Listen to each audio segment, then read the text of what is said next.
మహేష్ బాబు మురుగదాస్ కాంబినేషన్లో రాబోతున్న స్పైడర్ చిత్రంపై ఓ వార్త ఫిలిం సర్కిల్లో హల్చల్ చేస్తుంది. ఇంటెలిజెన్స్ ఆఫీసర్గా మహేష్ బాబు నటిస్తుండగా దేశ వినాశనాన్ని కోరుకునే తీవ్రవాదిగా దర్శకుడు ఎస్జే సూర్య నటిస్తున్న ఈ చిత్రంలో రకుల్ ప్రీత్ సింగ్ మెడుకోగా నటిస్తుంది. ఈ మూవీ కథ అప్పుడెప్పుడో 50 ఏళ్ల క్రితం అంటే 1965లో వచ్చిన సాటన్ బగ్ అనే ఇంగ్లీష్ సినిమాను ఆధారంగా తీసుకుని అల్లుకున్న కథ అని అంటున్నారు. అంత పాతకాలంలో తీసినా కూడా అందులో బ్యాంకు దొంగతనాలు, బయో అటాక్ నేపథ్యంగా తీసుకుని ఈ మూవీని చేస్తున్నారట. అప్పట్లో ఇండియాలో ఇంగ్లీష్ సినిమాలు చూడడం చాలా అరుదుగా ఉండేది కాబట్టి అది అందరికీ చేరలేదు. ఆ సినిమాలోని మెయిన్ పాయింట్ను తీసుకున్న మురుగదాస్ టెక్నాలజీని జోడించి తనదైన శైలిలో స్పైడర్ను తీశారన్నది వార్త.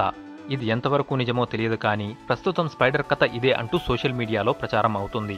ఆగస్టు 2వ వారంలో ఆడియోను ప్రేక్షకుల ముందుకు తీసుకొచ్చేందుకు దర్శక నిర్మాతలు ప్లాన్ చేస్తున్నారు. హరీష్ జయరాజ్ చాలా రోజుల తర్వాత ద బెస్ట్ అనిపించే మ్యూజిక్ ఇచ్చారని కోలీవుడ్ టాక్.